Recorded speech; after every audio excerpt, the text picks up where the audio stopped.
Primeiramente, bom dia, boa tarde, boa noite.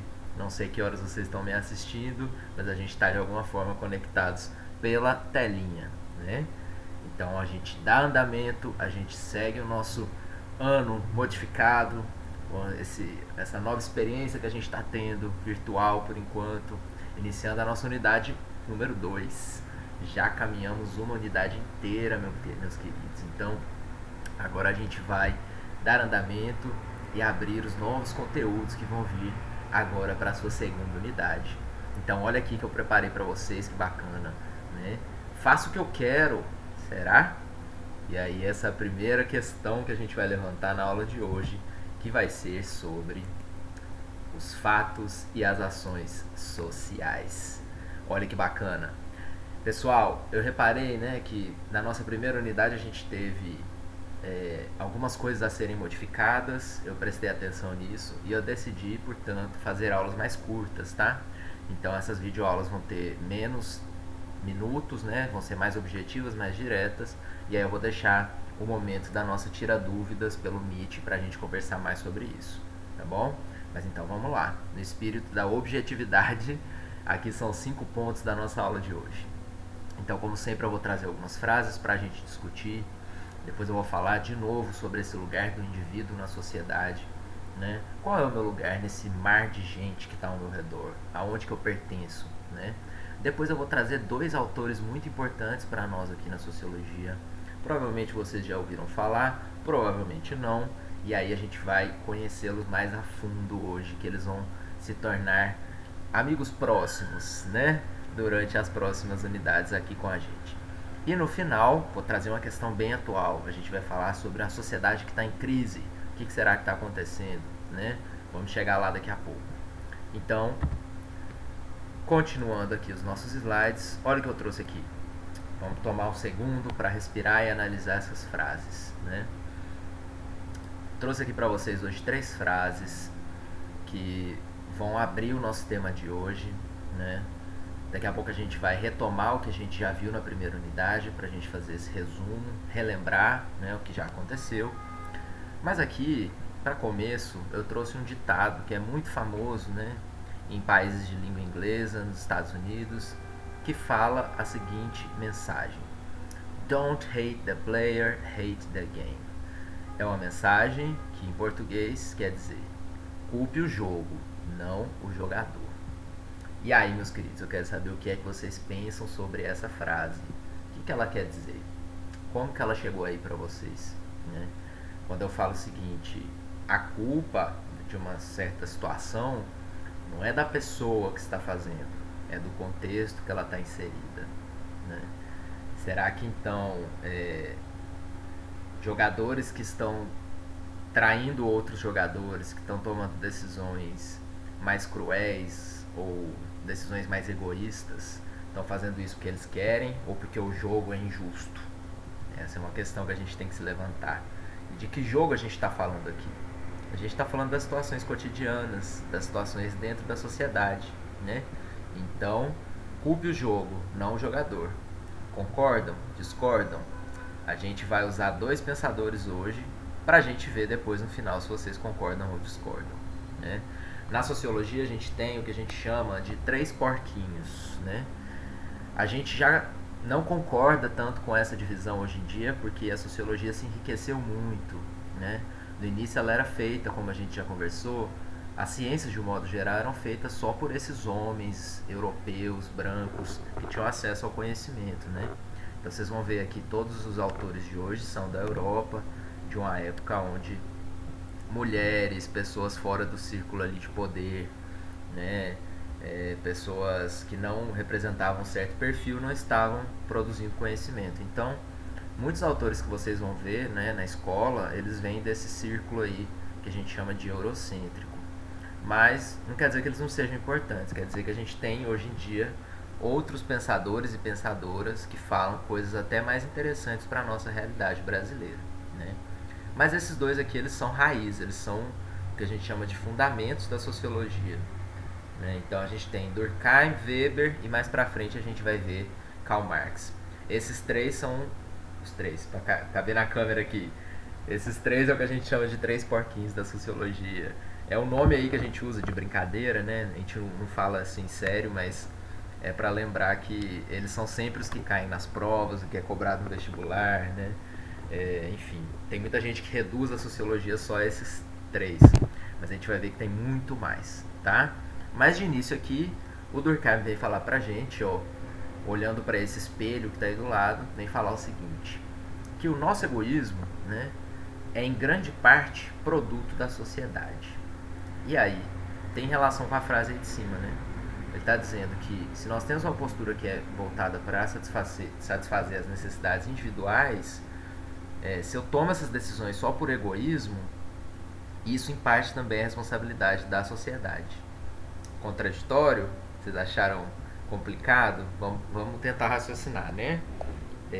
O que ele está dizendo para a gente é que existem forças externas, né, que são mais fortes do que as escolhas dos próprios indivíduos, né, e até mesmo influenciam em decisões próprias, decisões que a gente pode tomar para nós mesmos, né? Mas tudo isso vai vir do modo como a gente foi criado, da cultura que a gente está inserido, e daqui a pouco a gente vai entender um pouco melhor o que ele quer dizer com isso, tá?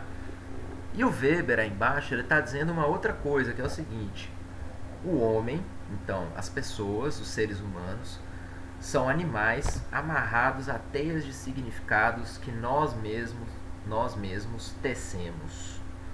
Aí a gente vai pensar como se fosse uma teia de aranha, né?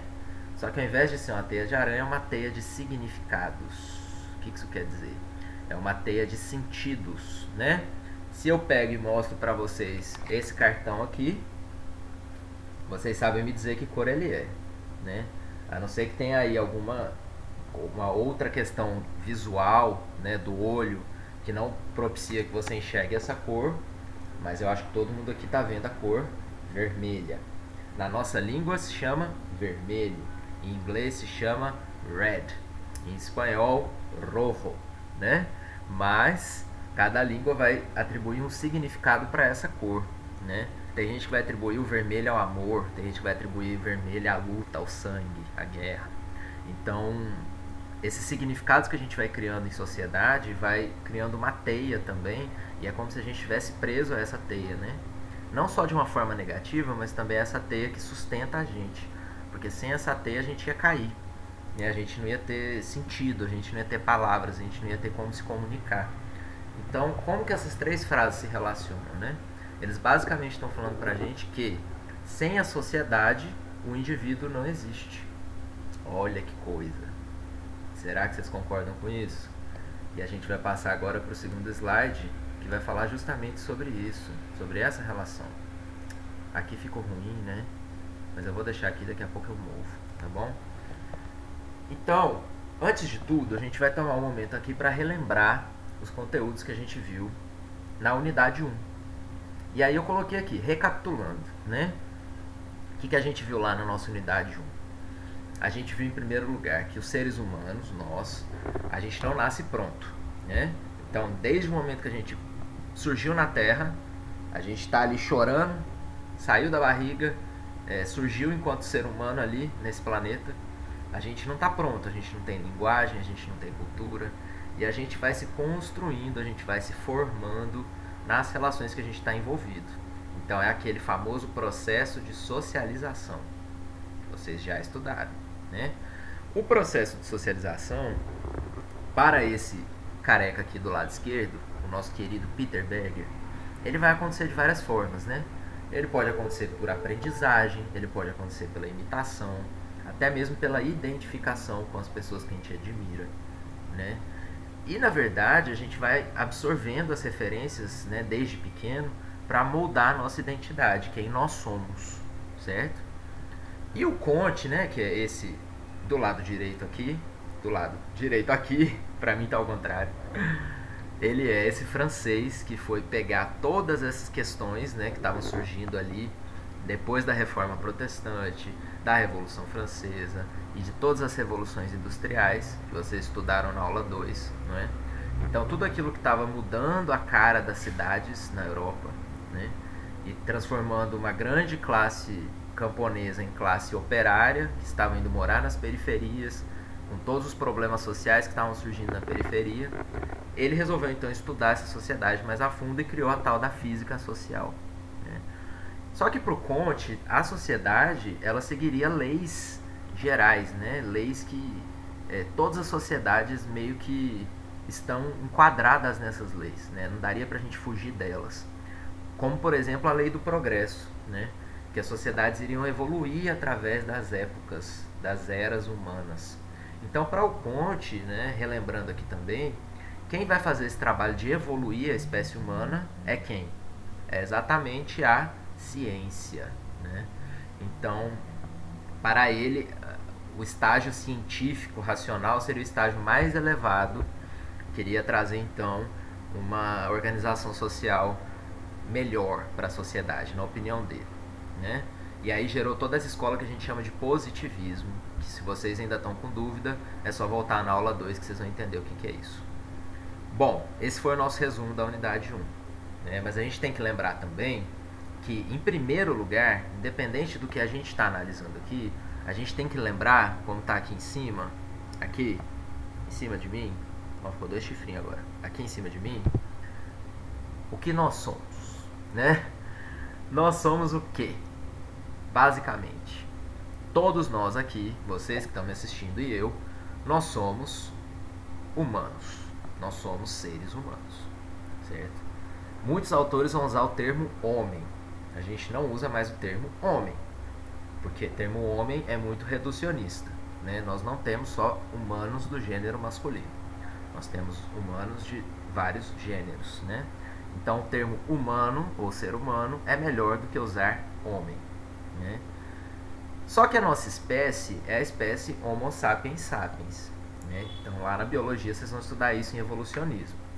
Essa é uma espécie que ela vigorou, que ela prosperou na Terra, que ela conseguiu superar a extinção de outras espécies, né? Como, por exemplo, os neandertais, que existiam na mesma época, e a gente entrou em confronto direto com essa outra espécie humana, e a gente acabou aniquilando eles através de guerras e vários outros fatores, e acabou que sobrou só nós na Terra, os Homo sapiens sapiens, né? E, portanto, a gente pertence ao grande reino animal, reino animalia. Então, sim, nós somos animais, né? Dentro da biologia, a nossa categoria não é nem de vegetais, nem de fungos, nem de bactérias, nós somos animais. Mas animais racionais. Agora, quando a gente vai estudar na sociologia, isso fica um pouquinho mais apurado, né? Olha aqui essa imagem que eu coloquei do seu lado esquerdo. Do lado esquerdo, né, que vocês estão olhando.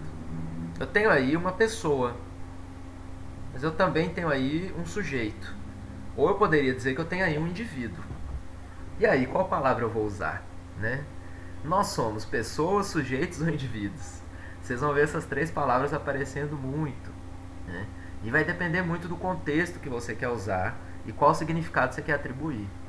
Então, normalmente, quando eu estou falando pessoa, isso, lógico, vai mudar de concepção para concepção. Mas quando eu falo pessoa, essa palavra ela vem lá do latim, que quer dizer personare, né? Esse significado das máscaras de teatro, que representam papéis sociais. Então, tá falando, é quase como se a gente entendesse as pessoas enquanto personagens na sociedade, né? A gente representasse o papel da mãe, do pai, representasse o papel do estudante, representasse o papel do namorado, da namorada. Então é como se a gente sempre estivesse cumprindo um papel dentro da sociedade. Né? O sujeito seria mais o significado que a gente está inserido num todo que é maior. Então a sociedade, ela engloba todos os sujeitos, né? E os sujeitos, eles estão sujeitos, né? Eles estão abertos às relações que a sociedade oferece, certo? Agora, já a noção de indivíduo, ela é muito recente, né? A noção de indivíduo, ela surge com a modernidade, com o desenvolvimento do que o Comte aí estudou dessas revoluções industriais, desenvolvimento das cidades, né? E o indivíduo é justamente essa noção de pessoa que ela é mais fechada em si mesmo, né? Ou em si mesma. Quando a gente fala indivíduo, normalmente a gente quer dizer esse indivíduo que tem motivações próprias, que toma suas próprias escolhas, que define metas para a sua vida, né? Então é nesse sentido, né? O foco da sociedade volta agora para o indivíduo. Não só para as questões coletivas da comunidade, do bairro, da vizinhança, mas para a vida do indivíduo. Qual é o seu projeto de vida? Quais são suas aspirações, seus sonhos? E a gente meio que vive nessa época agora, né? A gente fala do indivíduo, do indivíduo, do indivíduo, e a gente fala pouco da coletividade, né? Do todo. O exemplo disso é a selfie, né? Como a selfie, o fenômeno de tirar fotos de si mesmo é algo que não existia antigamente, lógico, porque não existiam os celulares que a gente tem hoje, mas também as pinturas eram muito voltadas para o outro, né? A imagem que a gente tem da outra pessoa. E hoje a gente está muito voltado para a imagem que a gente tem de nós mesmos. Aplicar o filtro do Instagram e circular as nossas imagens, né? O nosso perfil. Então o indivíduo está em voga, né? Então essa palavra quer dizer isso aqui nesse sentido, tá? Mas lógico, a gente pode usar as três e elas querem dizer mais ou menos a mesma coisa, seguindo essa definição. E aí, né? Quem é que veio antes? Aquela história do ovo e da galinha. É a sociedade que define os indivíduos ou são os indivíduos que definem as sociedades, né? O que eu quero dizer com isso?